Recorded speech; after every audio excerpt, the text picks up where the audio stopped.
Hello students and welcome to today's video. आज की इस वीडियो में हम कवर करेंगे क्लास 11th केमिस्ट्री के chapter some basics concepts of chemistry का एक टॉपिक, जहां पर जो टॉपिक्स हम लोग आज इंक्लूड करने वाले हैं वो है atomic mass and molecular mass.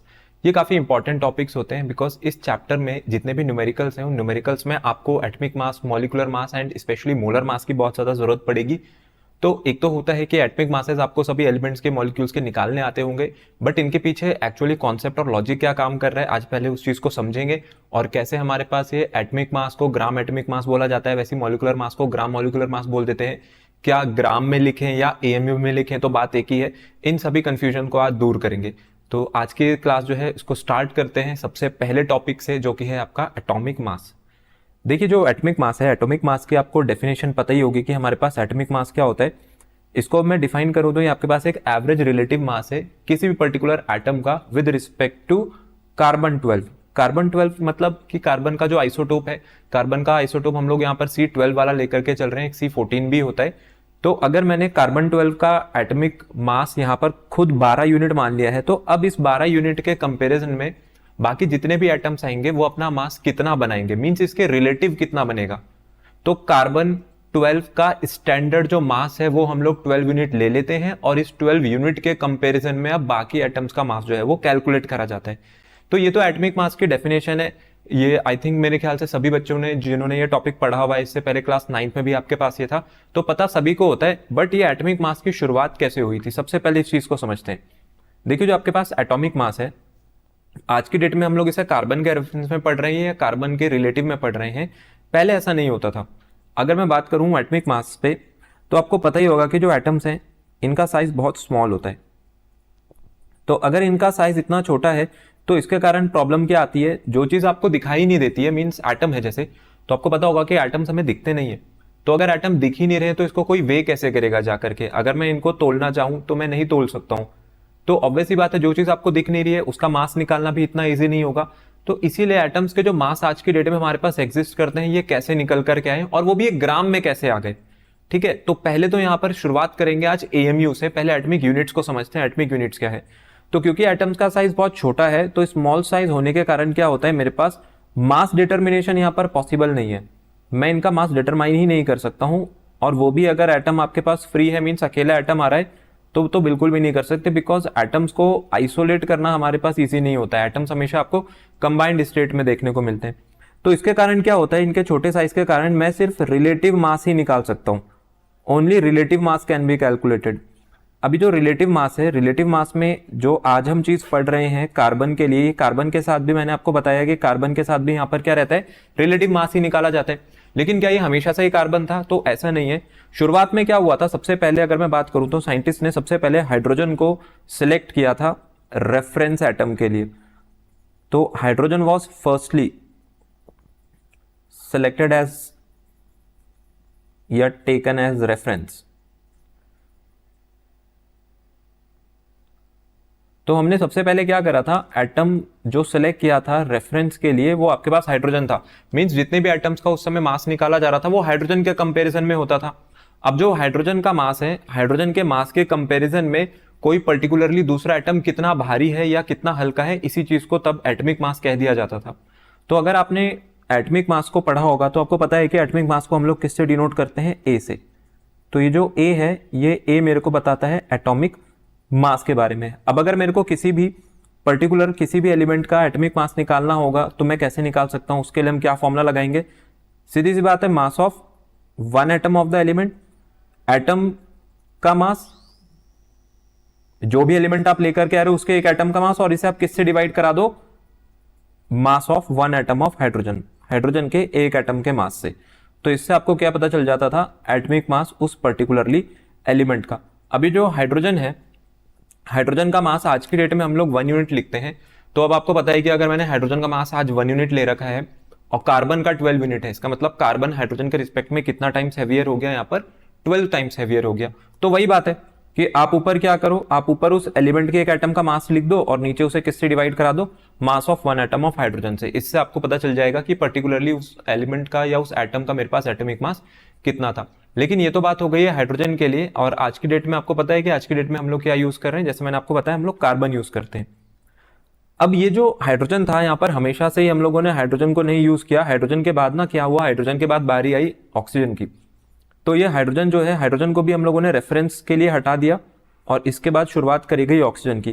क्योंकि ऑक्सीजन क्या होता है, ऑक्सीजन आपके पास काफी ज्यादा रिएक्टिव है एज कम्पेयर टू हाइड्रोजन, और मोस्टली मेरे पास मेटल्स और नॉन मेटल्स जितने भी हैं वो ऑक्सीजन के साथ भी रिएक्शन शो करते हैं, हाइड्रोजन के साथ भी रिएक्शन शो करते हैं, बट ऑक्सीजन को ज्यादा रिएक्टिव पाया गया। इसलिए ईयर 1858 में ऑक्सीजन को रेफरेंस बना दिया गया। तो ऑक्सीजन जो एटम है इसको हम लोग ऐसा रेफरेंस लेकर के चलेंगे। Oxygen atom was taken as standard reference. अभी जो ऑक्सीजन का एटम स्टैंडर्ड रेफरेंस को यहां पर मान रहे हैं, तो अब आप जितने भी एटॉमिक मास निकालोगे वो किसके रेफरेंस में निकल रहे होंगे, ऑक्सीजन एटम के रेफरेंस में। मतलब मैं देखूंगा कि ऑक्सीजन के एटम के कंपैरिजन में कोई दूसरा एटम मेरे पास कितना ज्यादा भारी है, कितना ज्यादा हल्का है। ये ठीक वैसी ही बात है जैसा कि हम लोग तराजू में देखते हैं कि जब भी कोई सामान खरीदा जाता है तो आपने देखा होगा कि हमारे पास जो ये तराजू होता है इसमें दोनों साइड आपके पास क्या होते हैं, वेट रखे हुए होते हैं। अब दोनों साइड जो वेट रखे हुए हैं अगर ये बिल्कुल बराबर हो रखे हैं एक दूसरे से, इसका मतलब दोनों तरफ रखी हुई क्वांटिटी एक दूसरे के इक्वल है। अब सीधी सी बात है कि जो क्वांटिटी जितना ज्यादा नीचे झुकेगी वो उतना ज्यादा भारी होगी। तो अब मेरे को यही देखना है कि एक के कंपैरिजन में दूसरा कितना भारी है, दूसरा कितना हल्का है। ये ठीक वैसा ही कंपैरिजन यहाँ पर बन गया था। तो अभी भी एटॉमिक मास को हम लोगों ने कोई एक्चुअल यहाँ पर ऐसे कोई स्टैंडर्ड डेफिनेशन दी नहीं थी उस समय। बस इतना ये बोला था कि एटॉमिक मासेस जो है ये आप किसी के कंपैरिजन में निकाल रहे हो, और अभी वो जो एटम है वो आपके पास ऑक्सीजन है। अब ऑक्सीजन एटम का मास कितना होता है, ये जो ऑक्सीजन का एटम है इसका मास लिया गया 16 यूनिट्स, ठीक है, 16 यूनिट इसका मास मान लिया गया। अब आपको जिसका भी मास निकालना है, जो भी एटम आप लेकर के आ रहे हो, अगर मैं उसके एटॉमिक मास की बात करूं तो वो कितना हो जाएगा।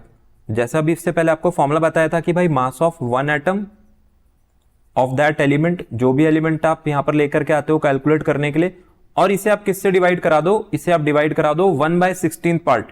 अब देखो 1/16 क्यों कर रहे हैं, 1/16 part of mass of one oxygen atom, ठीक है।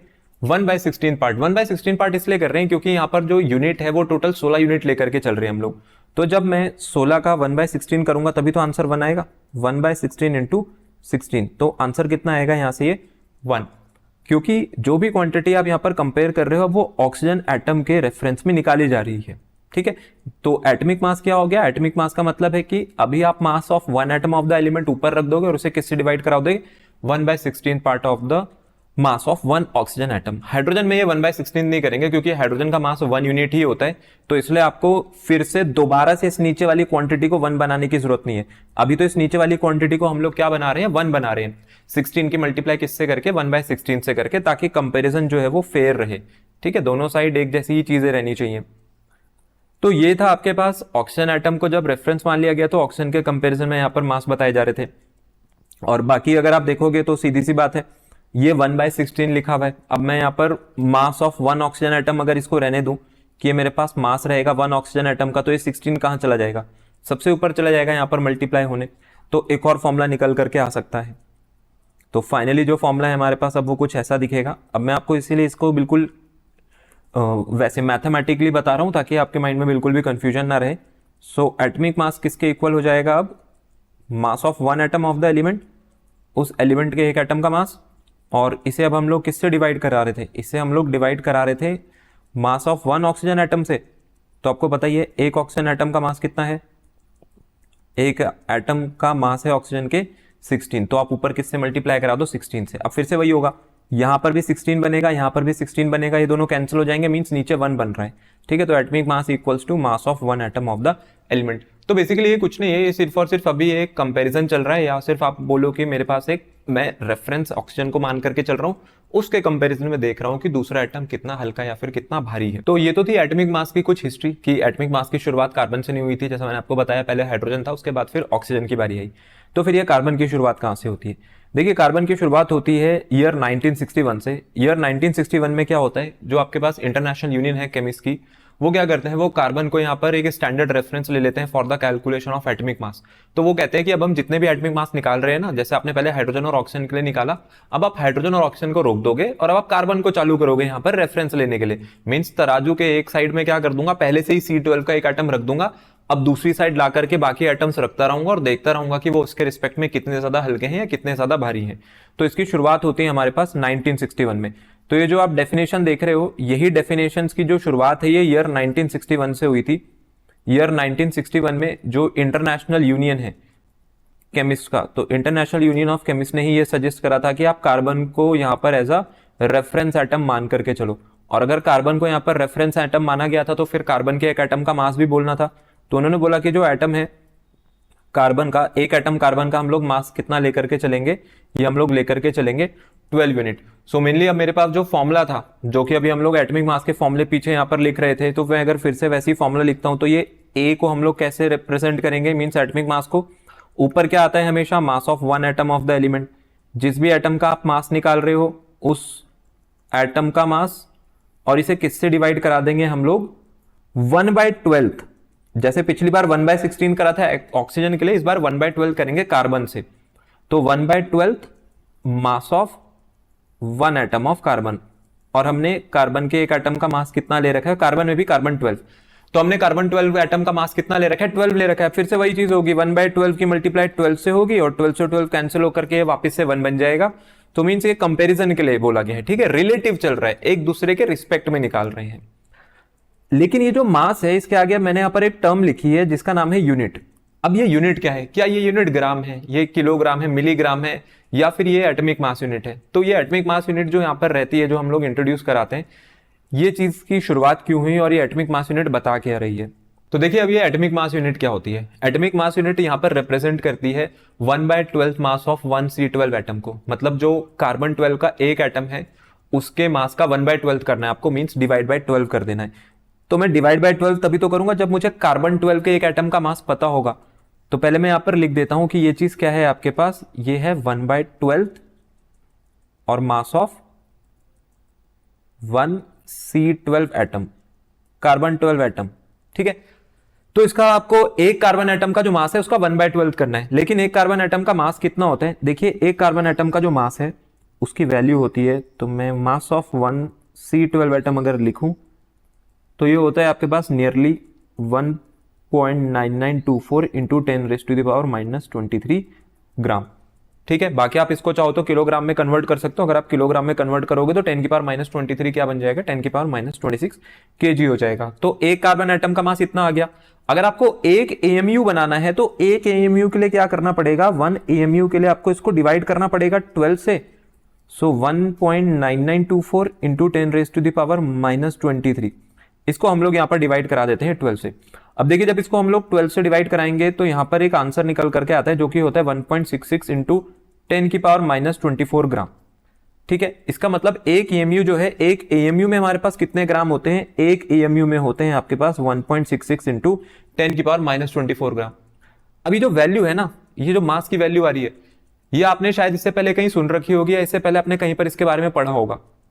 तो अगर आप रिकॉल करने की कोशिश करोगे तो ये होता है मास ऑफ 1 प्रोटॉन, एक प्रोटॉन का मास है ये, ठीक है। तो है ना काफी इंटरेस्टिंग चीज। और बाकी ये आया कैसे है, इसका आपको कंप्लीट जो एक डिस्क्रिप्शन है वो तब पता चलेगा, या मैं बोलूं कि इसके बारे में आपको ज्यादा बेहतर तब पता चलेगा जब हम मोल कॉन्सेप्ट को पढ़ेंगे।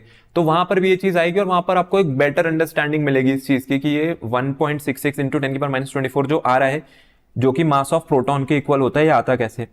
तो क्या मैं ये कह सकता हूं कि एक AMU जो है वो किसको रिप्रेजेंट करता है, मास ऑफ प्रोटॉन को, ठीक है। और मास ऑफ प्रोटॉन हमारे पास कितना होता है 1.66 इंटू 10⁻⁻24। तो ये जो 1 AMU है, इस 1 AMU को कई नाम दिए गए हैं, कुछ साइंटिस्ट के नेम्स जो उसको दे रखे हैं। एक AMU को ही 1 डाल्टन भी बोला जाता है, इसी को हम लोग 1 एवोग्राम भी कहते हैं, और इसको ही 1 एस्टन भी बोला जाता है। ये सब एक ही है, चाहे आप AMU कह दो, चाहे आप 1 डाल्टन कह दो, चाहे आप 1 एवोग्राम कह दो, चाहे आप 1 एस्टन कह दो, सबके सबका मीनिंग यहाँ पर एक है, मीन्स एटॉमिक मास यूनिट। और ग्राम में ये वैल्यू कितनी बनती है 1.66 इंटू 10⁻⁻24। तो अब जो एटॉमिक मास है वो काफी ज्यादा सिंप्लीफाइड हो गया है। अगर सिंप्लीफाई होने की मैं बात करूं तो सिंप्लीफिकेशन का मतलब यहाँ पर यह है कि अगर अब किसी को यहाँ पर एटॉमिक मास लिखना होगा तो वो सिर्फ क्या लिखेगा। अब एटॉमिक मास में आपको वो 1/12 करने की जरूरत ही नहीं है। एटॉमिक मास का मतलब है mass of 1 atom of the element, जो भी एलिमेंट आप लेकर के आ रहे हो यहाँ पर मेजर करने के लिए उसके एटम का मास, और उसे किससे डिवाइड करा दो, आप उसे यहाँ पर डिवाइड करा दो 1 AMU से, ठीक है, क्योंकि 1/12 मास ऑफ C12 एटम होता था ना, तो 1/12 मास ऑफ 1 C12 एटम कितना आया था अभी 1.66 × 10⁻24 ग्राम, उसी को हमने 1 AMU का। तो अब हर बार यहाँ पर अब इस क्वांटिटी को किससे डिवाइड करा दो, अपना 1 AMU से। तो ये होता है आपके पास एटॉमिक मास, जिसको हम लोगों ने यहाँ पर कार्बन के रिस्पेक्ट में अब तक पढ़ा हुआ है। तो अब इसको और देखें तो मास ऑफ 1 एटम किसके इक्वल हो जाएगा, इसकी अगर मैं क्रॉस मल्टीप्लाई करा दूं इससे, तो मास ऑफ 1 एटम, एक एटम का मास कितना आ गया, एटॉमिक मास जो भी आपके पास AMU में है, और मल्टीप्लाइड बाय 1 AMU की वैल्यू कितनी है 1.66 × 10⁻24 ग्राम। तो ये होता है एक एटम का मास, ठीक है। जो भी आपके पास एटॉमिक मास यूनिट आ रही है, एटॉमिक मास यूनिट की आप मल्टीप्लाई कर दो 1.66 × 10⁻24 से। तो इसीलिए जो आपके पास अब ऑक्सीजन था, जिसको हम लोगों ने उस समय 16 यूनिट बोला था, उसकी भी जरा बात कर लेते हैं कि एक्चुअल मास ऑक्सीजन का होता कितना है। तो जो एक्चुअल मास है ऑक्सीजन एटम का, अब मैं अगर उसको कैलकुलेट करना चाहूँ तो उसको कैलकुलेट करने के लिए क्या करेंगे, सबसे पहले एटॉमिक मास AMU लिखना है, कितना होता है 16 AMU, और एक AMU में कितने ग्राम है 1.66 × 10⁻24 ग्राम। तो ये वैल्यू कितनी निकल करके आ जाएगी अपने पास 2.656 × 10⁻23 ग्राम। तो ये होता है एक्चुअल मास, किसका एक्चुअल मास है अपने पास, ये ऑक्सीजन के एक एटम का। तो जैसे कार्बन के एक एटम का मास निकाला था, अब इसी तरह आप इस फॉर्मूले का यूज करके किसी भी पर्टिकुलरली एलिमेंट के एक एटम का मास आप कैलकुलेट कर सकते हो, क्योंकि AMU में तो आपको सबके मास पता है, जैसे मैग्नीशियम 24 होता है, सोडियम 23 होता है। अब इनकी आप मल्टीप्लाई करते जाना 1.66 × 10⁻24 से, और आपके पास वो जो आंसर है वो आते चले जाएंगे कि एक एटम का मास कितना बन रहा होगा। तो यहाँ पर ये जो हमारा एटॉमिक मास टॉपिक है खत्म होता है। एटॉमिक मास में मींस AMU वाला जो टॉपिक है अभी हम लोगों ने पढ़ा। सो एटॉमिक मास यूनिट को हम लोग यहाँ पे खत्म करते हैं, और अब आएगा आपके पास नेक्स्ट टॉपिक जिसका नाम है ग्राम एटॉमिक मास। तो जैसा अभी एटॉमिक मास अभी हम लोगों ने पढ़ा, ये एटॉमिक मास को हम लोग AMU में एक्सप्रेस कर रहे थे, लेकिन अपने ज्यादातर जो एटॉमिक मासेस हैं वो हमेशा ग्राम में ही लिखे हुए देखे होंगे। कहते थे कि AMU में लिखें या ग्राम में लिखे, बात एक ही होती है। मोस्टली स्टूडेंट्स को इसमें बहुत कंफ्यूजन होता है, और उनको ऐसा लगता है कि जो AMU है वही ग्राम है, कि चाहे यूनिट बोल दो यार चाहे ग्राम बोल दो, क्या फर्क पड़ता है, तो दोनों एक ही चीज। तो देखिए ऐसा नहीं होता है। ग्राम एटॉमिक मास क्या है, ग्राम एटॉमिक मास है तो आपके पास एटॉमिक मास ही, लेकिन अब ये ग्राम में एक्सप्रेस होगा। तो आप खुद सोचो कि जो चीज आपको दिखाई नहीं दे रही है वो उस चीज का मास ग्राम में कैसे हो सकता है। कि कार्बन एटम का मास 12 ग्राम है, तो वो उसके एक एटम का मास नहीं है, तो वो उसके कितने एटम्स का मास है। अब इसी चीज को हम लोगों को पढ़ना है ग्राम एटॉमिक मास में। देखो जैसे एटॉमिक मास है ऑक्सीजन का एटॉमिक मास हमारे पास कितना था, तो ऑक्सीजन का एटॉमिक मास था 16 units. So atomic mass of oxygen equals to 16 units, या मैं लिख देता हूं 16 AMU। वैसे अपने पास जो एटॉमिक मास था कार्बन का वो कितना था, वो था अपने पास 12 AMU। बट आपने सुना होगा कि जो ग्राम एटॉमिक मास है, जब भी मैं ग्राम एटॉमिक मास की बात करूंगा तो अब इसी को कहेंगे कि आप इसके आगे क्या लगा दो, आप इसके आगे ना ग्राम लगा दो। तो एटम का जो ग्राम ऑक्सीजन का जो ग्राम एटॉमिक मास है वो 16 ग्राम हो जाएगा, और जो ग्राम एटॉमिक मास है कार्बन का वो कितना हो जाएगा, वो हो जाएगा 12 ग्राम। तो अब देखने में तो कितना सिंपल लग रहा है ना, कि जो AMU लिखा था उसी को ग्राम लिख दिया, क्या ही फर्क पड़ता है। लेकिन अभी पीछे हम लोगों ने क्या पढ़ा कि जो 1 AMU है वो 1.66 × 10⁻24 ग्राम है। तो भाई ये एक AMU 1 ग्राम के इक्वल कैसे आ रहा है, ये कैसे हो रहा है, और ये क्या चीज है। तो पहली बात तो मैं यहाँ पर आपको यहाँ क्लियर कर देता हूं, वो ये है कि ये एक एटम का मास नहीं है, ये ऑक्सीजन के एक एटम का मास नहीं है, और ना ही ये कार्बन के एक एटम का मास है। तो फिर ये मास है कितने एटम्स का। देखो हमारे पास ये जो मास होता है वो कितने एटम्स का होता है, वो होता है अवोगाड्रो नंबर ऑफ एटम्स का, मीन 6.022 × 10⁻23 एटम्स, जिसको 1 मोल भी कहा जाता है। अभी क्योंकि मोल कॉन्सेप्ट आया नहीं है, मोल कॉन्सेप्ट को हम आगे डिस्कस करेंगे। जब मोल कॉन्सेप्ट आएगा तो आपको एक बहुत क्लियरली अंडरस्टैंडिंग मिल जाएगी इन सारी चीजों की। ये टॉपिक आपका ऐसा हो जाएगा कि आप इसको कभी भी नहीं भूलोगे, लेकिन अभी बस आप इसको यहाँ पर समझते रहना। तो ये जो ग्राम एटॉमिक मास है, ये ग्राम एटॉमिक मास असलियत में आपको क्या बता रहा है, जैसे ऑक्सीजन का था तो ये ऑक्सीजन के लिए क्या हो गया, मास ऑफ 6.022 × 10⁻23 एटम्स, ये इतने एटम्स का मास है। और सिमिलरली ये कार्बन के लिए भी इतने ही एटम्स का मास है, ये एक एटम का मास नहीं है। आई बात समझ में। तो ये कितने एटम्स का मास होता है जो आप ग्राम में लिखते हो, ये होता है 6.022 × 10⁻23 एटम्स का मास, और इसी क्वांटिटी को हम लोग बोलते हैं 1 मोल। तो ये असलियत में 1 मोल ऑक्सीजन एटम्स का मास है, या फिर मैं कहूं जो नीचे कार्बन वाला है वो 1 मोल कार्बन एटम का मास है, जिसको आप लिख रहे हो यहां पर ग्राम में। अब ये जो ग्राम एटॉमिक मास है, इसी ग्राम एटॉमिक मास को एक दूसरा नाम भी दिया होता है, यहीं पर आप लिखा हुआ देखोगे, इसको हम लोग ग्राम एटम भी कहते हैं, कि ग्राम एटम कह दें चाहे ग्राम एटॉमिक मास कह दें, बात एक ही है। अब ये होती क्यों है, उसके पीछे एक रीजन है। एक टर्म होती है जिसका नाम है नंबर ऑफ ग्राम एटम्स। ये नंबर ऑफ ग्राम एटम्स देखिए क्या है। देखो अगर आपको नंबर ऑफ ग्राम एटम्स निकालने, तो नंबर ऑफ ग्राम एटम्स कैसे निकाले जाएंगे, मास ऑफ एलिमेंट, जो भी आप एलिमेंट यहां पर लेकर कह रहे हो उसका मास, और ये किस में होना चाहिए, ये ग्राम में होना चाहिए। इसे आप किससे डिवाइड करा दो, इसे आप डिवाइड करा दो एटॉमिक मास से। ठीक है, अगर आप इसे एटॉमिक मास से डिवाइड करा दे तो एलिमेंट के, पर वो भी किस में होना चाहिए, ग्राम में होना चाहिए। तो ये आपको बता देगा number of gram atoms of that element. तो उसके लिए आपको क्या करना है, एलिमेंट का मास जो कि ग्राम में है, जो भी आप लेकर के आए हो, और उसे किससे डिवाइड कराओ, उसी पर्टिकुलरली एलिमेंट के एटॉमिक मास से, और वो भी ग्राम में होना चाहिए। जैसे कि एग्जांपल मैं आपको बता देता हूं कि नंबर ऑफ ग्राम एटम्स, सोचो कि अपने को कार्बन के निकालने थे, मैं 24 ग्राम कार्बन लेकर के आया हूं मार्केट से। मेरे पास कितनी कार्बन है, 24 ग्राम कार्बन है। तो मेरे पास ये जो नंबर ऑफ ग्राम एटम्स है, नंबर ऑफ ग्राम एटम्स कितने आएंगे, सबसे पहले इस एलिमेंट का मास कितना है, 24, एटॉमिक मास कितना होता है कार्बन का 12, तो नंबर ऑफ ग्राम एटम्स कितने आ गए, 2। तो मेरे पास 2 ग्राम एटम है। 2 ग्राम एटम किसके, 2 ग्राम एटम है अपने पास यहाँ पर कार्बन के। तो 24 ग्राम कार्बन में कितने ग्राम एटम्स होंगे अपने पास, 2 ग्राम कार्बन एटम होंगे। अब इससे पहले जैसे यहाँ पर मैंने आपको ये बोला है कि 6.023 इंटू 10 की पावर 23 एटम्स को हम वो लोग 1 मोल कहते हैं, और 1 मोल का ही मास यहाँ पर 16 ग्राम होता है। देखो अब आप इसको समझो कि ये जो AMU है, AMU को ग्राम में हम लोग लेकर के कैसे गए थे। अब उसकी भी आपको एक पूरा मैं आपको प्रूफ बता देता हूं, मैथमेटिकली इस चीज को प्रूफ करके दिखाएंगे। देखो एक एग्जाम्पल के लिए चलो मैं आपको कह देता हूं, आपको ग्राम एटॉमिक मास निकालना है ऑक्सीजन का। अगर आपको ऑक्सीजन का ग्राम एटॉमिक मास निकालना है तो क्या करना पड़ेगा, एक ऑक्सीजन एटम का मास, मास ऑफ 1 ऑक्सीजन एटम, इसे किससे मल्टीप्लाई करना पड़ेगा, 6.022 इंटू 10 की पावर 23 से, क्योंकि अभी हमने यही तो पढ़ा कि ग्राम एटॉमिक मास क्या होता है, 1 मोल ऑफ एटम्स का मास। तो एक एटम का मास उसे किससे मल्टीप्लाई कराओ आप, 1 मोल एटम से। तो एक एटम का मास ये कितना था अपने पास, ये था 16, और वो भी 16 AMU। अब ये मल्टीप्लाई होगा 6.022 इंटू 10 की पावर 23 से। अब यहाँ पर आप एक चीज ध्यान से देखो कि 1 AMU किसके इक्वल होता है, 1 AMU इक्वल होता है 1.66 इंटू 10 की पावर -24 ग्राम, और एक क्वांटिटी यहां पर बन रही है 6.022 इंटू 10 की पावर 23। होता क्या है, जब भी ये 1.66 जो आप यहां पर लिखा हुआ देख रहे हो, ये 1.66 को अगर आप 6.022 से मल्टीप्लाई कराओगे तो आंसर हमेशा 10 आएगा। ये दोनों मल्टीप्लाई होकर 10 बनाएंगे, नियरली 10 आता है।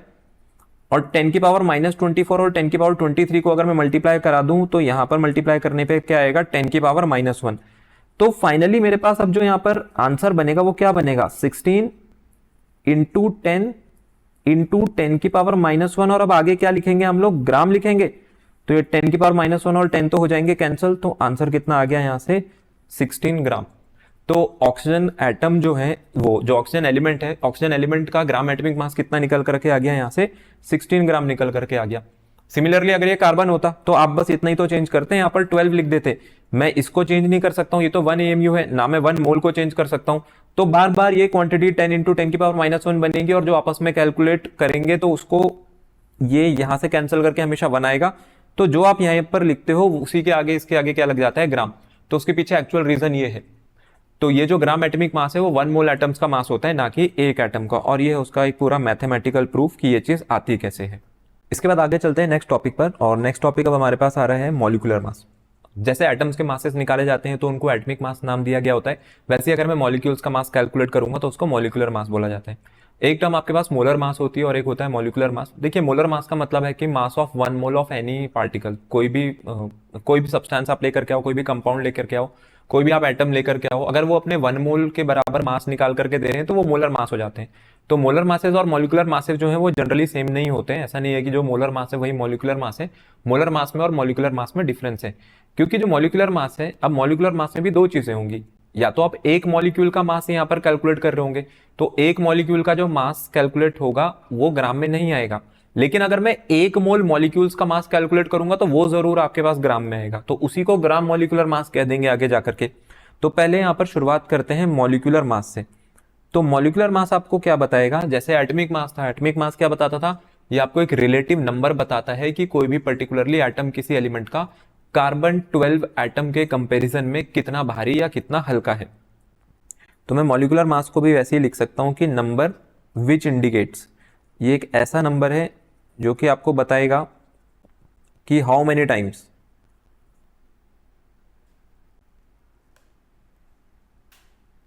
Times one molecule of a substance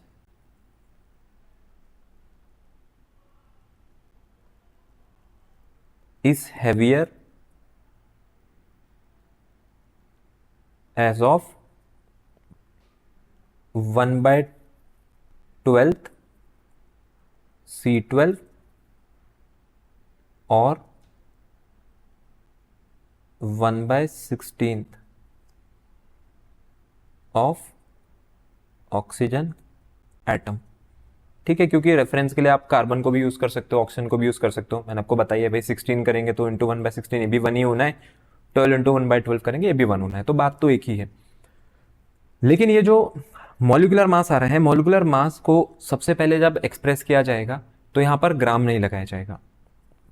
अब मॉलिक्यूलर मास के लिए भी फॉर्मूला वही बनेगा जैसे एटॉमिक मास के लिए होता था कि मास ऑफ वन मॉलिक्यूल,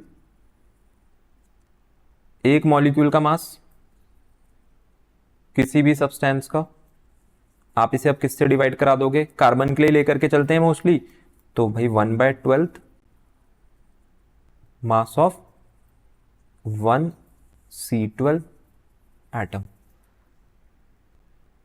तो ये भी जब आपके पास एक्सप्रेस होगा तो ये भी किस चीज में एक्सप्रेस होगा, ये भी हमारे पास फिर यूनिट्स में ही एक्सप्रेस होता है। कोई भी आंसर आता है तो हम लोग उसको यूनिटी लिखते हैं कि एग्जांपल के लिए जैसे H2O है, अगर मेरे को H2O का मॉलिक्यूलर मास निकालना है तो आपको पता है हाइड्रोजन का मास होता है 1 यूनिट, 2 हाइड्रोजन लगे हैं तो 1 × 2 प्लस ऑक्सीजन का मास होता है 16 यूनिट्स। तो आंसर यहां से आ गया 16 + 2 18 यूनिट्स। तो ये अभी यूनिट में हो रहा है, मैं इसके आगे ग्राम नहीं लिख रहा हूं क्योंकि ये किसका मास है, एक मॉलिक्यूल का। इसका एक मॉलिक्यूल कितना मास बना रहा है अपने पास, 18 यूनिट का मास बना रहा है। लेकिन अब जो दूसरी चीज होती है मॉलिक्यूलर मासेस जो कि ग्राम में लिखे जाते हैं, तो फिर वो ग्राम में क्यों लिखे जा रहे होंगे, मींस जो हमारा नेक्स्ट टॉपिक है वो है ग्राम मॉलिक्यूलर मास। तो मॉलिक्यूलर मासेस जो ग्राम में लिखे जाते हैं वो मॉलिक्यूलर मासेस हैं जो कि एक मॉलिक्यूल के नहीं है, वो 1 मोल ऑफ द मॉलिक्यूल्स के हैं। तो ग्राम मॉलिक्यूलर मास आपके पास वो मॉलिक्यूलर मास है जब मैं मॉलिक्यूलर मास को किस में एक्सप्रेस करूंगा, ग्राम्स में। तो जैसे आप एटॉमिक मास को ग्राम में लेकर के आए थे, अब आप वैसे ही मॉलिक्यूलर मास को भी ग्राम में लेकर के आओ। एटॉमिक मासेस को ग्राम में कैसे लाए थे, 1 मोल एटम्स का मास निकाला था, वैसे यहां पर मॉलिक्यूलर मासेस में भी हम क्या करेंगे, 1 मोल ऑफ द मॉलिक्यूल्स का मास निकालेंगे। तो जब मॉलिक्यूलर मास को ग्राम में एक्सप्रेस करते हैं तो उसको ग्राम मॉलिक्यूलर मास कहते हैं। जैसे ऑक्सीजन मॉलिक्यूल है, अगर मैं ऑक्सीजन मॉलिक्यूल की बात करूं तो इसका मास कितना आएगा अपने पास, O2 होता है इसका फॉर्मूला, तो इसका मास आएगा आपके पास 32, लेकिन ये होगा अभी AMU, क्योंकि मैंने क्या बोला, मैंने बोला एक ऑक्सीजन मॉलिक्यूल। लेकिन अगर मैं इसका ग्राम मॉलिक्यूलर मास निकालता हूं, देखो अगर अपने को ग्राम मॉलिक्यूलर मास निकालना है तो कितने मॉलिक्यूल्स रहे होंगे, यहां पर मॉलिक्यूल्स रहे होंगे अवोगाड्रो नंबर के बराबर। ठीक है, तो पहले तो मैं नंबर ऑफ मॉलिक्यूल्स लिख दूंगा, और नंबर ऑफ मॉलिक्यूल्स कितने होंगे, 6.022 इंटू 10⁻23, और एक मॉलिक्यूल का मास कितना है, 32 AMU। अब फिर से वही चीज होगी, 1 AMU किसके इक्वल होता है आपके पास, 1 AMU इक्वल होता है 1.66 इंटू 10⁻24 के। अब आप इन दोनों को मल्टीप्लाई कराओगे तो कितना आएगा, 10⁻⁻1, जो भी आपको पीछे बताया है, इन दोनों को मल्टीप्लाई कराएंगे तो आंसर कितना आएगा, 10। तो फाइनली होगा क्या, फाइनली बस एक यही नंबर तो है 32 जो बच जाएगा। अब ये चीज तो ग्राम में है तो ये पूरा आंसर किस में आ गया आपके पास, फिर से 32 ग्राम। पर ये किसका मास है, ये आपके पास 1 मोल ऑक्सीजन मॉलिक्यूल्स का मास है। तो ये हो गया आपके पास mass of 1 mole of O2। ठीक है, और एक मोल में यहां पर कितने मॉलिक्यूल्स थे, 6.022 इंटू 10⁻ 23। तो इसीलिए जहां पर यूनिट लिखी होती है उसके आगे ग्राम लगा देते हैं, बट एक्चुअल में वो ग्राम जो है वो 1 मोल का मास आ रहा है। इसी को आप मोलर मास भी कह सकते हो। अगर कोई बोले कि क्या ये ऑक्सीजन का जो मॉलिक्यूल है क्या ये उसका मोलर मास है, तो बिल्कुल ठीक है। मोलर मास का मतलब होता है mass of 1 mole of the substance. जैसे आपने अभी पीछे नंबर ऑफ ग्राम एटम्स निकाले थे, अब यहां से भी आपसे कोई पूछे कि मेरे को तो नंबर ऑफ ग्राम मॉलिक्यूल्स बताओ, तो नंबर ऑफ ग्राम मॉलिक्यूल्स को अगर हम देखें तो नंबर ऑफ ग्राम मॉलिक्यूल्स कितने होंगे? नंबर ऑफ ग्राम मॉलिक्यूल्स का फॉर्मूला क्या हो जाएगा कि आप मार्केट से कितना मॉलिक्यूल्स लेकर के आए हो, जो मॉलिक्यूल्स आप लेके आए हो मार्केट से उनका मास कितना है, और उसे किससे डिवाइड करा दो आप इनके एक्चुअल मॉलिक्यूलर मास से। तो मास ऑफ सब्सटेंस जो भी आप लेके आए हो, और ये किस में होना चाहिए? ये होना चाहिए अपने पास ग्राम में। आप इसे डिवाइड करा दो मॉलिक्यूलर मास से, और ये मॉलिक्यूलर मास भी किस में होना चाहिए? ग्राम में ही होना चाहिए। तो मॉलिक्यूलर मास ऑफ सब्सटेंस, और ये सब्सटेंस का मॉलिक्यूलर मास हम लोग किस में लेकर के चलेंगे? ग्राम में। तो इस तरीके से आप किसी का भी मॉलिक्यूलर मास यहाँ पर कैलकुलेट कर सकते हो। जैसे अगर मैं CO2 का निकालूं, CO2 का अगर मैं मॉलिक्यूलर मास निकालता हूं तो कार्बन का मास होता है 12, ऑक्सीजन का मास होता है 16, 16 टू हो गया 32। तो ये आंसर कितना आ गया? ये आंसर आ गया 44 यूनिट। लेकिन अगर मैं इसका मोलर मास बोलूं तो मोलर मास भी 44 ही रहेगा, बस इस 44 के आगे अब क्या लग जाएगा? यहां पर ग्राम लग जाएगा, क्योंकि ये कितने कार्बन डाइऑक्साइड मॉलिक्यूल्स का मास है? 6.023 इंटू 10⁻23। तो इतने मॉलिक्यूल्स आ गए, ये इतने मॉलिक्यूल्स का मास था असलियत में। और जबकि ये क्या है 44 यूनिट, ये आपके पास सिर्फ और सिर्फ एक मॉलिक्यूल का मास है।